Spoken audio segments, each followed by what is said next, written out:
রক্ত খাওয়াটা স্বাভাবিক, ওনার উপনির্বাচনে জিতটা স্বাভাবিক না, উনি মানুষের রক্ত চুচো খাওয়া স্বাভাবিক। উনি নারখাতে একটা মহিলা, আমার মন মানে ওনাকে নবান্নই থেকে চুলের মুঠিটা ধরে ওনাকে কালীঘাটে বসানো উচিত। কাঁদছে মানুষ, কাঁদছে মাটি, কাঁদছে রাজ্যবাসী। আর 200 বছর বিটি হারবেন এই হাওয়াই চটি কাছে এমন থার্ড ক্লাস মহিলা। সেই ফিরাজবাবুর কিছু মনে পড়লো না? যদি ফিরাজবাবুর বাড়ির এই মেয়েটা ঘটতো, শওকত মোল্লার বাড়ি যদি এই মেয়েটা ঘটতো, আর যদি গিয়াস মোল্লার বাড়ি এটা যদি ঘটতো, তাহলে শেখ শাহজাহানের বাড়ি কেন বলছে না?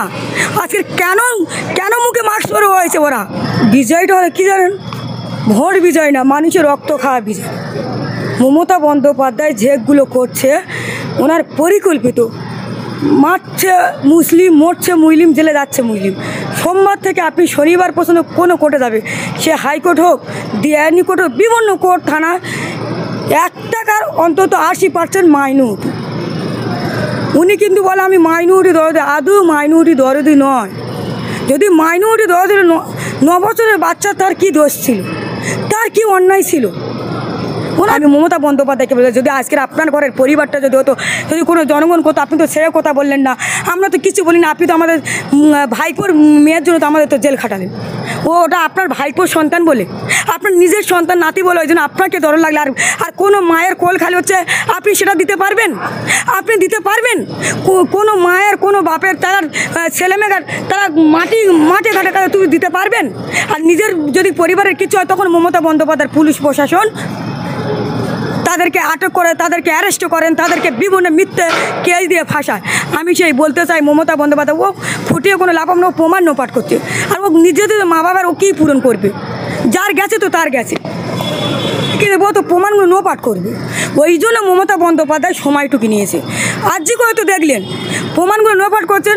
মমতা বন্দ্যোপাধ্যায়ের পুলিশ কত, আমি 1 কোটি ধরছি, আর 10 কোটি পাবলিক যেদিন এগিয়ে যাবে মমতা বন্দ্যোপাধ্যায় সমেত, ওই পুলিশ সমেত নবান্ন থেকে ছেড়ে কোথায় চলে যাবে তারও কোনো ঠিক নাই। কারণ মমতা বন্দ্যোপাধ্যায়ের ওপর মানুষের আশা ভরসা এবং সব উঠে গেছে। কেন? মমতা বন্দ্যোপাধ্যায় তো প্রমাণগুলো নোপাট করার জন্য খটিয়ে কে দেখবে? আজকের মমতা, আমি এর কথাটা বলি, ওই খিদিরপুরের কথা, 21 সালে ভোটটা নিয়ে যখন বলেছিল, তখন বলতে পারলো না অস্থায়ী। তখন স্থায়ী ছিল মমতা বন্দ্যোপাধ্যায়, তখন তো গদি ছিল। আর এখন তো মমতা বন্দ্যোপাধ্যায়ের গদিতে টলমল করছে। সেই জন্য বলতে এখন তার দায় মমতা বন্দ্যোপাধ্যায়। একটা দোকানে 4 লাখ 5 লাখ করছিল, সব মমতা বন্দ্যোপাধ্যায়কে দিয়ে দিতে হবে। কামদইতে, বকটুইতে, হাঁসকালিতে মমতা বন্দ্যোপাধ্যায় কারো ছাড়ে না। বকটুই শিশুকে কি 9টা মেরে মারলো, আর এবং সেই মিড ডে মিলে বাচ্চাদের চাল নিয়ে তাদের মানুষ শুনলো। এসপি তো মেন মমতার চটি চেটে হচ্ছে। এসপি তো সাধারণ জনগণের কাজ করে, ওরা তো মমতা বন্দ্যোপাধ্যায়ের এসপি, ওরা অভিষেক ব্যানার্জির এসপি, ওরা শাহিন ঘোষের এসপি, ওরা মালা রায়ের এসপি, ওরা দেবের এসপি, ওরা এসপি হলো ওই সায়ন্তিকার এসপি। কারণ ওরা মানুষের, ওদের প্রতি মানুষের আশা ভরসা সব উঠে গেছে। যে ও যখন একটা প্রমাণ, যখন প্রতিটা প্রমাণ ওরা তো চুরি করে এবং ওরা সেগুলো একদম খেয়ে নেয়। আমরা একটা বললাম, কয়লা খেলো, গরু খেলো নদীর বালি, আর বউ মেয়েদের সার দিল না বলছে, ওরা সব খেয়ে নেয়। ওরা ইট, বালি, পাথর, মাটি, ওরা সব কিছু খেয়ে নেয়। ওরা প্রমাণগুলো, রাজ্যিকরের প্রমাণও খেয়ে নিয়েছে, বকটুইর প্রমাণগুলো খেয়ে নিয়েছে, আনিস খানের প্রমাণ। ওদের দিয়ে কোনো মানুষের আশা ভরসা নেই। ওই এসপির ওপর কোন আছে? কেন ওই এসপি কী কাজ করবে? মমতা বন্দ্যোপাধ্যায় তাদের হাত বেঁধে রেখেছে, মমতা বন্দ্যোপাধ্যায় তাদের পা বেঁধে রেখেছে। কি তারা মানুষের জন্য কাজ করবে? কাজ করবে না। কারণ ও তো যেগুলো ধর্ষণ করেছে, যেগুলো খুন করতে, তো বাইরে ঘুরে বেড়াবে। কারণ ওগুলো তো ধরলে তো মমতা বন্দ্যোপাধ্যায়ের একটা ভোট হবে। কম কি করছি দেখুন, ওটা জোর করে মেরেছে। আমরা কি করি যে আমরা একটা ভোটে জিতলে ফুল বিতরণ করি, মিষ্টি বিতরণ করি, সেগুলো না দিয়ে তুমি বোম, অরিজিনাল বোম ওই কেউ যদি মারে, ওটা মমতা বন্দ্যোপাধ্যায়। ওনার তো কাজ শেষ হয়ে গেছে, উনি ভোটে জিতে গেছে মানে ওনার কাজ শেষ। ওনার কোনো কাজ না, ওনার মানে ভোটটা জিতবো আর মানুষগুলোকে আমি নোপাট করবো। জানো তো, যদি ওই বাচ্চারা 4-এ পড়তেছে, ও আর 12-13 বছর বয়স যখন ওই উচ্চ মাধ্যমিক কলেজে তো চাকরি দিতে হবে, তো মমতা বন্দ্যোপাধ্যায় চাকরি নেই, ওই জন্য ওই বাচ্চাকে একটার পর একটা পশ্চিমবাংলা সাদা করে দিচ্ছে। মমতা বন্দ্যোপাধ্যায় তো উনি বলেন আমার ভাইপো, তা আমি সেটাও মানি। উনি বলেন না যে কুমারী মেয়ে ধর্ষণ করে 30,000, বেয়ালা মেয়ে ধর্ষণ করে 20,000, আর পুরোপুরি ধর্ষিত 40,000। আমি মমতা বন্দ্যোপাধ্যায়কে বলে দিই, ওই জন্য নারীদের কোনো সুরক্ষিত নেই। বাচ্চারা যদি বল খেলতে যায়, সে বল বেগুতে গেলে তখন বাচ্চাদের কী হয় জানেন? ফেটে বাচ্চাও বিকৃত হচ্ছে। জঞ্জালের মধ্যে বল পাচ্ছে, বোমা পাচ্ছে, জঙ্গলে বোম পাচ্ছে। তাহলে পশ্চিমবাংলাটা বোম শুধু উপনির্বাচন কেন, 26-এ ভোটে আরও দেখতে পাবে, গোলাগুলি দেখতে পারবেন, গুন্ডা বদমাই দেখতে পারবেন, এবং মার্টার করবো, কারণ মমতা বন্দ্যোপাধ্যায় আজ যখন মাল খাওয়া ভোটে দিতাম। আর সবচেয়ে যদি বেশি রক্ত ধরে এই মাইনরিটি সংখ্যালঘু সম্প্রদায়কে উনি ওরদ বেয়ে ধান ভেঙে নেয়। কারণ মমতা বন্দ্যোপাধ্যায় তো উনি মানুষের রক্ত খেয়ে আজকের উনি ওই নবান্নই গদিটা বসে আজকের মাইনরিটির জন্য। কিন্তু সেই মাইনরিটি একটা 9 বছরের মেয়ে কেন আজকের আনিস খানকে ওই মমতা বন্দ্যোপাধ্যায়ের প্রশাসন এবং খেলারামপুরে ওই মমতা বন্দ্যোপাধ্যায়ের প্রশাসন মন্দিরবাজার থানায় অন্তর্গত এবং ঢোলা থানায় সেই মমতা বন্দ্যোপাধ্যায়ের পুলিশ। আর মমতা বন্দ্যোপাধ্যায়ের পুলিশের উপর মানুষের আশা ভরসা উঠে গেছে। কেন নির্যাতিত পরিবার বলছে যে কেন আশা করে, কেন উনি তো মমতা বন্দ্যোপাধ্যায়ের গোলাম পুলিশ। আজকের আমি কিছুদিন আগে মানে মাসখানেক আগের কথা বলছি, কলেজ স্কোয়ারে যে মাস্টারদের মেধাবী শিক্ষিত এবং মেধাবীর পড়াশোনাটা নিয়ে যারা ইউনিফর্ম পড়েছিল সে মাস্টারদেরকে ছাড়লো না। 21 সালে যাদের ভোটটা নিয়ে মমতা বন্দ্যোপাধ্যায় হয়েছিলেন, সেই মমতা বন্দ্যোপাধ্যায় 21 সালে ভোটটা নিয়ে আজকের উনি নবান্ন 14 তলা বলছে, কিন্তু সেই মাস্টারদেরও ছাড়ছে না। তো ওনার কাছে মাইনরিটি কী স্পেশাল, ওনার ভোটটা হলে স্পেশাল, ওনার আদার্স অন্য কিছু স্পেশাল। সেই জায়গায় দাঁড়িয়ে পুলিশের প্রতি কি আস্থা থাকবে? কারণ পুলিশ দেখা যাচ্ছে যে ওই মাত্র কয়েকজনকে ধরেছে, মূল যে অভিযুক্ত তাদেরকে কিন্তু মৃতার পরিবার চেনে, মৃতার মা কিন্তু তাদেরকে চেনে এবং তার মায়ের দাবি যে তারা একেবারে গায়ে হাওয়া লাগিয়ে ঘুরে বেড়াচ্ছে। মেন চোর কালীঘাটে বসে হচ্ছে, কার ধরবে কার? পুলিশের আশ্রয় নেই। আমার মনে হয় ইডিকে লাভাক, তাহলে একটা প্রমাণ আমরা কিছু পাবো, কিছু বিচার পাবো, আমাদের কিছু আশা এবং মানে সহযোগিতা আছে। কিন্তু মমতা বন্দ্যোপাধ্যায়ের পুলিশ ও কোনো চটি সেটে হোক, ও কাল হাতে প্রমাণ নোপাট করে দিয়েছে। মমতা বন্দ্যোপাধ্যায় কী বলবে? মেন তো ওর ভেজানি সব কিছু। ওই কালকে ওই এমএলএ সমেত ওখানে চুলের মুঠি ধরনের অ্যারেস্ট করতে পারলো নি যে তুমি জিতে কি নাটের মাথা কিনে তো তুমি তো সবচেয়ে বেশি ভোটে দিতে সংখ্যালঘুর ভোট। তার মা বাবার অপরাধ ছিল সিপিএন করেছে বলে। আরে ভোট তো তার ব্যক্তিগত ব্যাপার, তুমি ভালো কাজ করো, মানুষের পাশে থাকুন, ভোট তোমার জনগণ দেবে। তোমার জনগণ সঙ্গে মারপিট করতে হবে না, রক্তাক্ত করতে হবে, লাঠি লোটা খেলতে হবে না।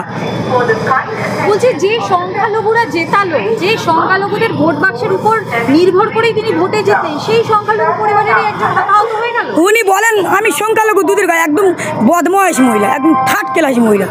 উনি কোনো দিন সংখ্যালঘুকে ভালোবাসে না, উনি ভোটকে ভালোবাসে। ওনার ইনকামটা হলো যে আমি জিতবো আর ভাইপো থেকে ডায়মন্ডাবাদ জিতবে, জিতে আমি নবান্নয় বলবো ও ডায়মন্ডাবাদ, তো দুজন আমরা পশ্চিমবঙ্গটা সোনার করে দেবো, পশ্চিমবঙ্গটা আমরা সোনার করে দেবো। ওনার হলে এটাই কাজ। আর্জি করতে দেখলেন মমতা বন্দ্যোপাধ্যায় পুলিশ কারোর আশ্রয় দিতে পারে না। আর্জি করে যাই এসে নার্সের ইউনিফর্মগুলো পরে প্রশাসনগুলো বাথরুম গেছে, ওইসব পুলিশের উপর কেউ আশা ভরসা করে? ওইসব পুলিশের উপর কোনো জনগণ আশা ভরসা করে না। সেই জায়গায় দেখতে পাচ্ছি আমরা দাঁড়িয়ে যে ঘাটাল মাস্টার প্ল্যান, দেব বলেছিল যে ক্ষমতায় আসার পর তিনি জেতার পরেই ঘাটাল মাস্টার প্ল্যান একেবারে বাস্তবে পরিণত হবে এবং অভিষেক বন্দ্যোপাধ্যায় 2011 সাল থেকে বারংবার প্রতিশ্রুতি দিয়ে চলেছে যে ঘাটাল মাস্টার প্ল্যান হবে। দীপক অধিকারী আবার মানে দেব আবার বলেছে যে এই আমি যতদিন না ঘাটাল মাস্টার প্ল্যান বাস্তবায়িত না হচ্ছে ততদিন পর্যন্ত আমি প্রচারে যাবো। এটা একটা নতুন নাটক। ওটা নাটক হবে না, জানো তো 26 সালে ভোট, তো যাক বলে তো ভোটটা তো আমার জনগণের কাছে ক্যাশ করে লুকিয়ে নিতে হবে। তো তা মানে 24-এ ভোটের আগে তো তুমি তো ইজাইন দিচ্ছিলে, তো আর হঠাৎ তোর কী মনে পড়ে তুই ফের নমিনেশন করে ফের এমপি দাঁড়ালি?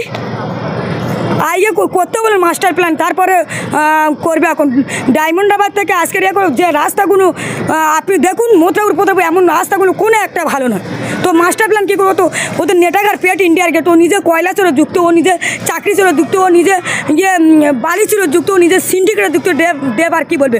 ওদের যদি নায়িকার এত টাকা, ওর কী মনে পড়লো? ও জনগণের সেবা করতে পারলো নি, চলচ্চিত্র দেখে, আর ও জনগণের কী সেবাটা করবে? ও তো টাকা চুরি করার জন্য ওই জন্য এসছে। বলছি শেষ একটাই প্রশ্ন, সেটা হচ্ছে মুখ্যমন্ত্রী মমতা বন্দ্যোপাধ্যায় তিনি কেউ মারা গেলে, কারোর পরিবার ক্ষতিগ্রস্ত হলে সব জায়গাতে তিনি একটা টাকার অঙ্ক তুলে দেন। আচ্ছা, এই যে মৃতার পরিবার যে বাচ্চা মেয়েটিকে হারালো, তার তো কোনো দোষ ছিল না, মুখ্যমন্ত্রী কি সেখানে যাবেন এবং সেখানে গিয়ে তিনি টাকার অঙ্কটি বলবেন? কাউকে তিনি বলেন কখনো 1 লাখ টাকা দিয়ে, যেমন আমরা দেখতে পেয়েছি খিদিরপুরের ক্ষেত্রে বলেছে 50,000 টাকা 1 লাখ টাকা দিয়ে দেবো।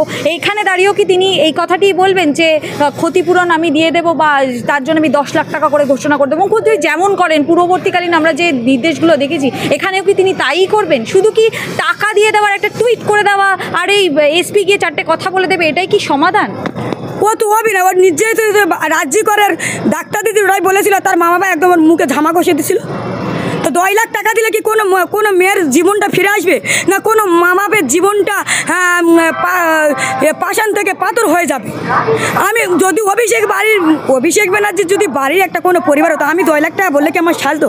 তো উনি একটা মুখ্যমন্ত্রীকে, উনি একটা অপরাধ মুখ্য, উনি এই কথা বলতে পারে না যে এই মেয়েটার, এই বাচ্চা মেয়েটা, এই নাবালিকা মেয়েটার যে মার্ডার করেছে, যে বোমা মেরেছে, তার ধরার নামে 2 লাখ টাকা দেবো?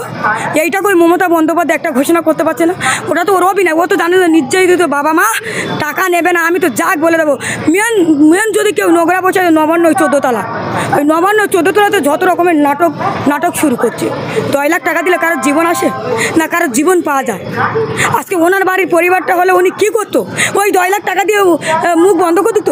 যদি কোনো দল ওনার বলতো যে আমি তোমাকে 2 লাখ টাকা দেবো, তোমার বাচ্চার জন্য আর কাঁদবে না, হাও করবে না, কেস করবে না। উনি তো জেনে গেছে যে আমার ভাইরা মেরেছে। আমি অন মিডিয়া, অন ক্যামেরা বলতে চাই, বঙ্গ টিভির ক্যামেরায় বলতে চাই, আজকে সেই শওকত মোল্লা বাবু বরাবর নেক্সট কোথায় গেছে? আজকে তার মাইনুটি মেয়েটা মরে গেছে, তার একজন কোলের মেয়েটা মরে গেছে, তিনি কোথায় গেছে? আজকে ফিরাদ বাবু কোথায় গেছে? আজকের গিয়াস মোল্লা কোথায় গেছে? আজকে ফলতার জাহাঙ্গীর কোথায় গেছে? আজকে তারা একবার করে মিডিয়ায় বলছে না। আর কোনটা গিয়ে করছে সেটা কুলঙ্গর কুনাল না, তো বোঝা বয় না, সুরেল বয় না, কুনালের মাথায় ডাক। আর মিথ্যে কথা শুনবি যদি নবান্নইতে ডাক, যার নাম হলে নবান্ন 14 তলা বসে, সে আর কেউ না, হাই চটি। আজকের সেই ফিরাদ বাবুর কিছু মনে পড়লো না? যদি ফিরাদ বাবুর বাড়ির এই মেয়েটা ঘটতো, শওকত মোল্লার বাড়ি যদি এই মেয়েটা ঘটতো, আর যদি গিয়াস মোল্লার বাড়ি এটা যদি ঘটতো, তাহলে শেখ শাহজাহানের বাড়ি কেন বলছে না? আজকে কেন মুখে মাস্ক পরে হয়েছে? ওরা কেন মুখে মাস্ক পরে হয়েছে? ওদের একটু মা লাগবে না?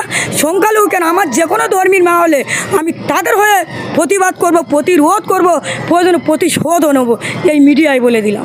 আচ্ছা, সেই জায়গায় দাঁড়িয়ে জয়প্রকাশ মজুমদার বলেছে এটা নাকি বিজেপি করেছে, বিজেপি উস্কানি, বিজেপি কোনোদিন উস্কায় না। বিজেপি যদি ওই রকম করতো, আজকের বিজেপির ছেলেমেয়েরা কোনোদিন মাঠে ঘাটে নামতো না। বিজেপি তো যেতে না, বিজেপি কী করে করো? বিজেপি তখন তো ঠাঁই পায়নি। তোরা তো প্রথম থেকে বোম ছুঁড়ে, লাঠি চাষ করে, ছাপ্পামের ওখানে জিতেছে। বিজেপি কেন করবে? সংখ্যালঘু তো বিজেপির ভোটটা দেয় না, কেন বিজেপি করবে? বিজেপি ওরকম নিকৃষ্ট জানা, বিজেপি তো বিভিন্ন রাজ্য জিতেছে। একটা দেখেছে কোন জায়গায় মার্ডার, কোন জায়গায় ছাপ্পা মারতে, কোনো জায়গায় দেখেছেন একটা খুন, একটা বোমা? আমরা কি করি? বিভিন্ন রাজ্যে দিলে আমরা মালা বদন করি, মিষ্টি মুখ করি, আবির খেলি, সেটা না করে ওরা বোম ছুটছে। বোম শুধু উপনির্বাচন কেন, 26-এ প্রচুর দেখতে পাবে খালি।